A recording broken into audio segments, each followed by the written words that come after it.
F36, am married, male 37, for over a decade. Some months ago, I got diagnosed with GAD, generalized anxiety disorder, and depression, post-pandemic issues. I have a therapist every week, take medication, and I see my psychiatrist once a month. But I feel like my problems with my husband is more than I can take right now. Whenever I have a meltdown, my husband doesn't want to cuddle or spend time with me. He says I have to deal with it all by myself, talk to a friend or my therapist. He says he cannot give me what I need, cuddling and support. So, when I isolate myself due to anxiety, we end up in an argument. He accuses me of ignoring our children and being rude. I get very irritated, but not violent, to him. If I decide to hang out with friends, socialization is what I truly need. He gets jealous and accuses me of looking for another man. In any of those situations he keeps arguing with me until I reach my breaking point. I end up in an anxiety attack, and need to take a sedative. When I tell him I cannot live like that, he says we need to get a divorce, because he is my trigger. I tried to explain that I have many triggers right now, due to my mental illness. I don't blame him. My problem is how he handles it, that whenever I have a problem, he runs away or transforms it into a problem about himself. He constantly says that he's not an empathetic person and doesn't know how to handle that. However, when I come to my breaking point, he says he loves me, take care of me and hug me until I fall asleep. The next day he says he wants to be with me forever. I told him I feel abandoned by him, and unloved. I truly feel that he wants a divorce, but he is waiting for me to make the decision. I feel quite blind in this situation. I truly don't know what to do. I have little energy, and I wish I could focus it on getting better, especially for my kids. I can't use it to help my relationship right now. But I don't know what I should do to make him understand that. I really don't know how I can solve this problem without messing with my treatment. Any advice will be very welcomed. Thanks for reading it. So, as I posted before, I'm going through a lot at home. I have anxiety and my husband doesn't know how to cope with it. Now, I believe he simply doesn't want to cope. We visited my doctor together, so he could understand a little bit about the situation. Generalized anxiety disorder and depression. Terrible idea. He criticized me all the time, blamed me for not getting better, and at the end said he didn't believe we could work out anymore. Yes, he said that to my doctor who was trying to make him understand how GAD and depression are affecting me. At the end, I was crying and he was angry at me and at the doctor. He insisted I took him to a couples therapy without his consent. The next day I asked him the question I posted. When he couldn't answer if he still loved me, I removed my wedding ring and said we were done. I couldn't be with someone who couldn't answer this simple question. More than a decade together, and that's how he answered me. He apologized, cried and said he doesn't love me anymore. My anxiety has destroyed his feelings for me. I'm heartbroken, but relieved, because I couldn't spend my energy on this relationship, when clearly I was the only one fighting for it. At least now, I know it's over. However, I feel lonely, since I will have to fight this mental disorder all by myself, family lives far away. I must get better for my children and I cannot move out right now, nor him. We will have 2 different bedrooms, while sharing the house. We will also talk to a mediator, in order to organize the separation while I'm fighting against GAD and depression. I hope it's gonna help. We have the kids and they don't know yet how to tell them. I feel like I failed this family. And I'm afraid I will end up getting worse. Update 1. I just want to make an update and also vent a little bit. So, after the decision to get separated, things got better at home. I believe that a weight has been removed from our shoulders, so we had almost no arguments. We were being kind to one another and my anxiety got better, as well as my depression. Things were so good that we made the mistake of sleeping together. That gave me lots of hope. Maybe, we would find our way back together. After that, we talked. I told him we could not repeat that. I still have feelings for him, so it would hurt me a lot if the sex meant nothing to him. We had a mediation session and tears were all over. We agreed he would no longer hug me when I left in the morning. The mediator said we had to cut those physical connections to avoid repeating the same mistake. Also, he would clear his office, which would become my new bedroom.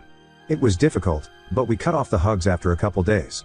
He, on the other hand, asked for the day off at work. I thought it would be to clean the office, but no. Later he told me he has an internal fight. He didn't want the separation, but he believed that it was necessary, because we were not happy together.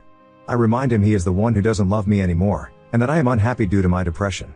A couple days later we were discussing something and messages kept popping up on my phone.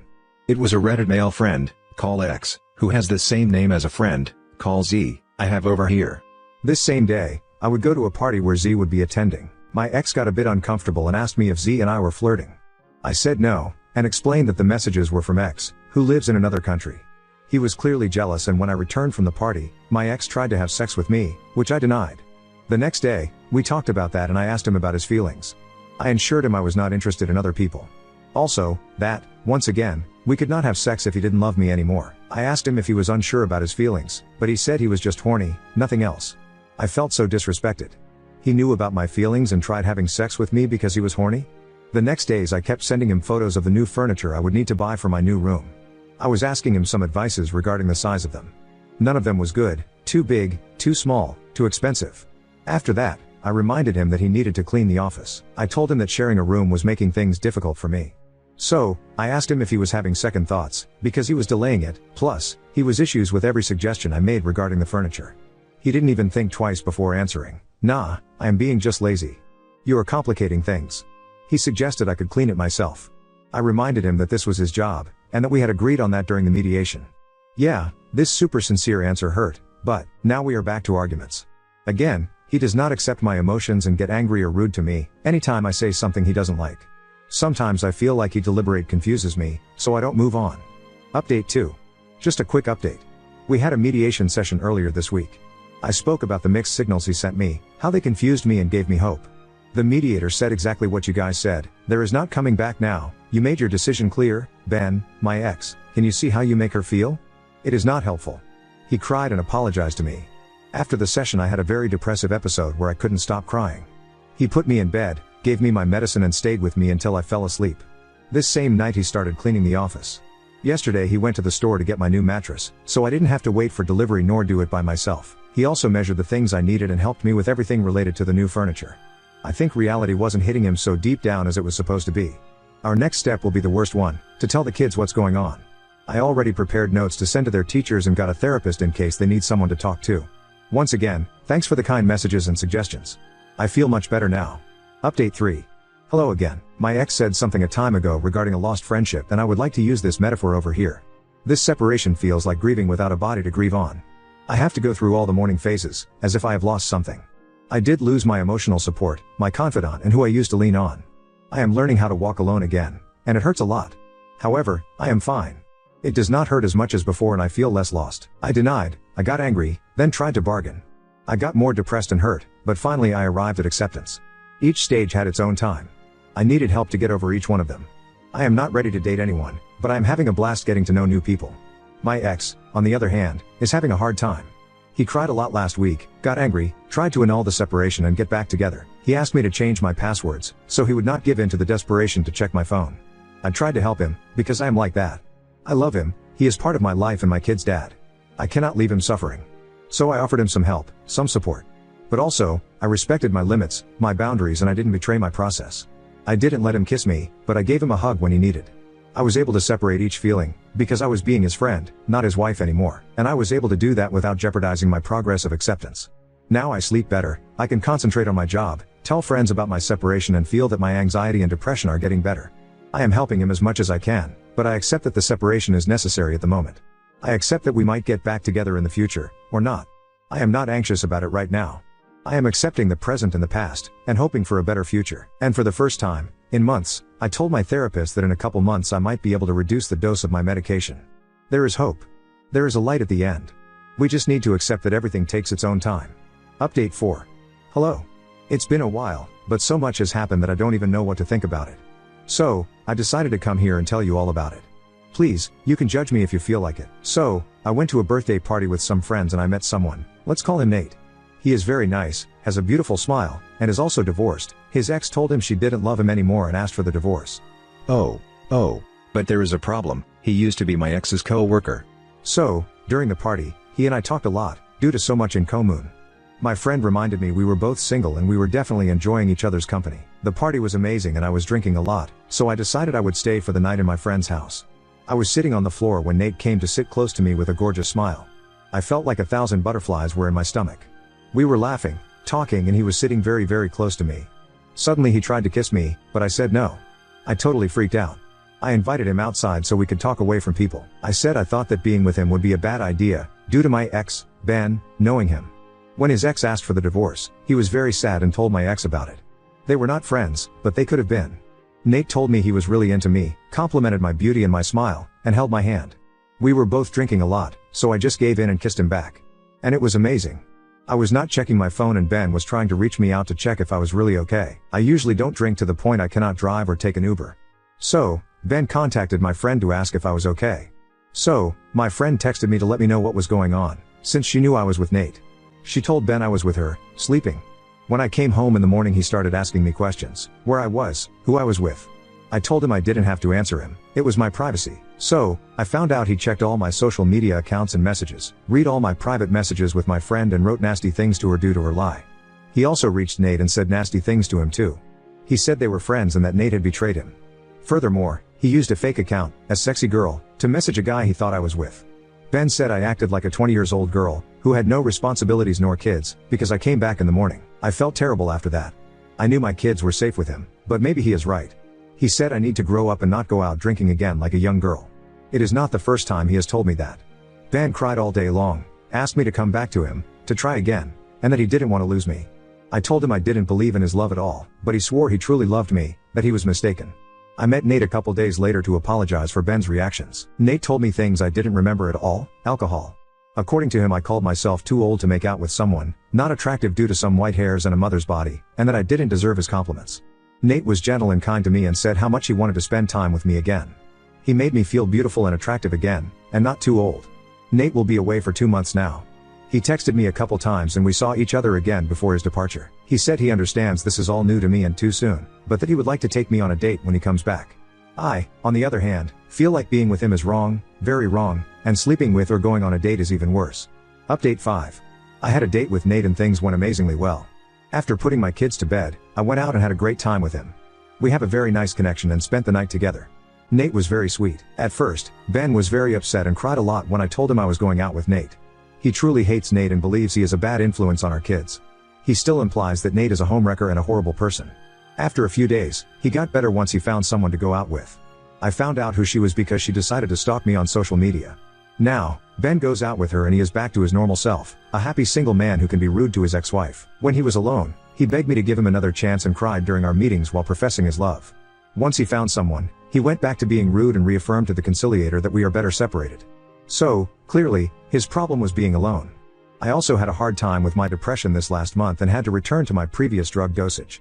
One of the reasons why I am unable to move out is that I am a part-time worker and a part-time student. During the pandemic, I became HSM and had to take care of my baby at home while my kids had online classes and Ben struggled with depression.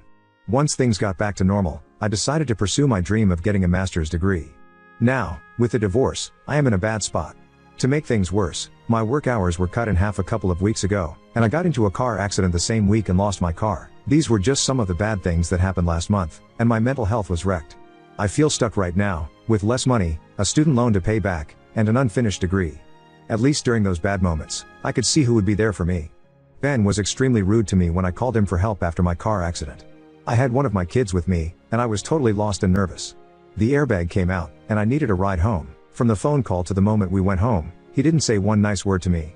On the day I was informed I had lost some work hours, he made me cry in front of the kids. Nate, on the other hand, took me for a walk, so I could cry and swear as much as I needed to. He told me a million times that I can call him anytime, especially if I'm having an anxiety attack. He made it clear he wants to be there for me and even offered me his place if I need to take some days off to recharge. I truly didn't want to find a person right now. I am not one of those people who cannot be alone. I wanted to get better and focus on my mental health, but for some reason, Nate came into my life. He became one of the happy moments I have in my days with his good morning messages. His hugs became a place where I feel safe and happy, and seeing him makes me feel good. It is clear that I cannot start dating him while living with Ben. It feels wrong, and Nate agrees with me, but he told me he is not going to see anyone else besides me and that he is in love with me. He even told his mother about me. Right now, we simply try to see each other once a week, so we can enjoy the time together. Update 6. Hi everyone, I'm looking for some advice and feedback on my current situation with my ex-husband. We've been having ongoing issues with co-parenting, and I'm wondering if his behavior constitutes parental alienation and what steps I can take. Here's what's been happening. Incident 1. Last week, my ex-husband was extremely rude to me in front of our kids and his mother. He was supposed to return some library books to the school that were at his place. He has ADHD. When I asked if he had returned them, he said, "I didn't and I won't. I won't do what you demanded me," which I didn't do. If you want them returned, you should return them yourself. His mother spoke to me 2 days later, explaining that she talked to him about his attitude towards me, especially in front of our kids. She mentioned that he was repeating the same behavior his dad exhibited towards her and that the kids would soon realize how badly he treated their mother. Incident 2. Yesterday, we were all together for a farewell dinner for his mother. My youngest ran away from us in the middle of the parking lot. We all spoke at the same time to get her to stop. I was the loudest, yelling, "The cars." She stopped, and my ex decided to scold me for yelling at our child. He said, "Control yourself," in front of our kids and his mother again. I stared at him and said, "Don't scold me in front of the kids." He replied, "Go scold our child. I'm not in the wrong here." Private discussion today, when we were alone and away from the kids, I requested him, once again, to please not scold or disrespect me in front of the kids. I explained that if he disagrees with my actions, he should talk to me about it later. I emphasized that his behavior shows the kids that it's okay to talk to their mother that way. He said I was wrong and that I should control myself. He insisted that if the kids were in any danger, I should control my emotions, or he would scold me in front of them again. I explained that dismissing me in front of the kids could be seen as parental alienation. He responded by saying I was wrong and delusional. He refused any advice or guidance from professionals, stating that no matter what psychologists or therapists might say, he has his own opinion and won't change it. He told me he will no longer have this conversation and to sue him if I didn't agree with his behavior. Refusal of mediation and therapy. He has stated that he will not engage in any family therapy or mediation. Despite the existence of a center that helps divorcing couples with co-parenting, he refuses to talk to them. He says that we are not a couple and that his co-parenting is great. He also refuses to speak with a personal therapist, as he doesn't believe he needs it. According to him, any issues we have are because I try to control him. He insists that scolding me in front of them is necessary when I yell at our child, when she runs away from me, claiming he is protecting her. Now on to second story. Sister-in-law and her friends spike my drink to see me drunk, triggering my trauma, causing family strife, and losing trust. I, 29F, don't drink alcohol. The short answer to the reason for this is I grew with two highly abusive alcoholic parents. It took me a lot of self-work and therapy to even be able to be in the same room as people that are drinking. When I meet new people, I just politely turn down drinks by saying something along the lines of I don't drink. There has obviously been some instances where people ask me why, but I never go into the traumatic details. I've never had anyone push it onto me or anything. That's what makes what happened last weekend so bizarre. On the second Saturday of every month, my husband, 30 meters, and his sister, 32F, throw a cookout or something along the lines for all of their childhood friends. I've always thought it was really cool that they stayed close with so many people since I myself moved away from home and only stay in contact with one friend from school. I've been attending these hangouts ever since my husband and I started dating. There's never been any issues. I get along well with his friends and his sister. Last Saturday, my husband took my 11-year-old little brother out of town for a dad/son day. We're his legal guardians. I've had custody of him since I was 20. So I went to the cookout alone this time. I've done this a couple times before, it's always been fine. So, my sil handed out the usual mimosas. I asked for just orange juice like always. When I took a sip of the drink she handed me, I immediately spit it out because I could taste champagne. I turned around to my sil and said, "Oh, you must have given me your drink by mistake." When I turned, I noticed her and two of her friends laughing. I was so confused. I asked what was going on and my sil said through her giggles, "We thought it would be funny to see how you react to alcohol since we've never seen you drink it before. You should have seen your face." I was honestly just so shocked by that my only response was what the hell? As they continued laughing, I just told them I was leaving. I honestly don't even remember that drive home because I was trying to keep myself from having a panic attack.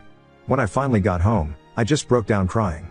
My husband and brother got home shortly after that and I couldn't hide how I was feeling even if I wanted to. My husband immediately asked me what was wrong and I just broke down again. I hate that my brother had to see me cry. I try to keep our house as happy and safe as possible. After I put on a movie for my brother, I explained what happened to my husband. He was so mad. I've never seen him like that before. He told me to go relax with my brother and he was gonna sort everything out.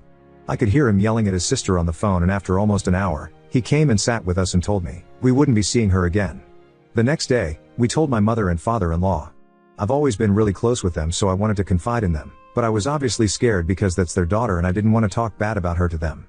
To my surprise, they were absolutely mortified and so apologetic on behalf of their daughter. I'm so glad because my little brother adores them. It would have been devastating if our relationship with them suffered because of this. So, yeah, this past week has been so weird. I feel weirdly betrayed. I hate that my sil and her friends used me as some sort of entertainment for the day. I know that they don't know the trauma this triggered inside of me, but I'm just so confused on why they thought that was an okay thing to do. I also feel guilty because I don't want my husband to stop going to the cookouts and lose his time with his friends and I don't want him and his sister to never see each other again because of me. My husband is amazing and has assured me it wouldn't be my fault if they never speak again. It's just hard not to feel that way. Don't worry though, I've had a lot of emergency therapy sessions this week and I know I'll be okay. It was just such a bizarre thing to experience. It seems like such a small, inconsequential thing to have happened to me. But it's been a crash course on trauma, triggers, PTSD, etc. Typing it out has been so helpful. Update 1. A lot of you guessed right, this isn't the first time my sil has done something like this. She is definitely what some would consider a mean girl. My husband and his parents have had multiple falling outs with her over the years, but they've been on good terms recently until she pranked me. So, yeah. I could see how my husband's immediate reaction to go no contact seemed like an overreaction, but he's dealt with a lot from her in the past. I don't want to give any specific examples because they're personal to my husband and his family. Hope you all understand. So here's what happened after my last post. After talking with my therapist and my husband, I decided I wanted to message my sil. I asked her if she wanted to get lunch and talk about what happened.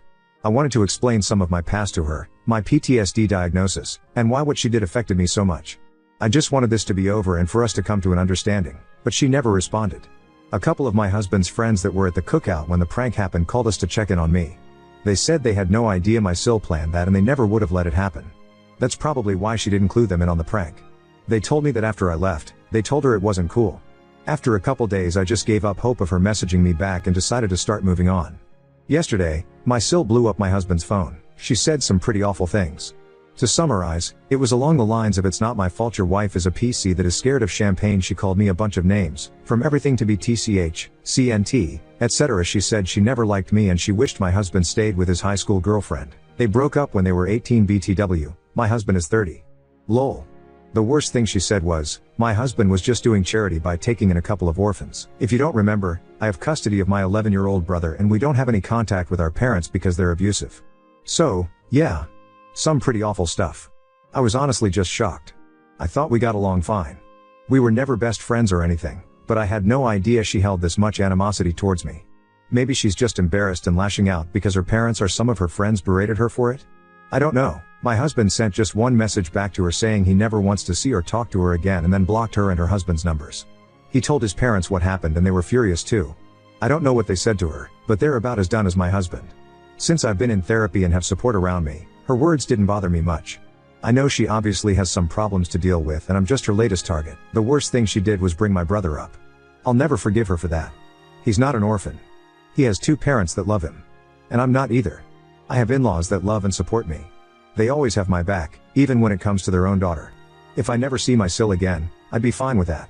I truly hope one day she'll come to her senses and understand the way she treats people isn't right. We've decided to turn every second Saturday of the month into family day in place of the cookouts. I'm gonna be just fine. I'm already feeling miles better than I did writing my previous post. For everyone calling me dramatic, I'm genuinely glad you don't have experience with PTSD or triggers. I don't think it's funny to give someone alcohol without their consent even if you know the person drinks.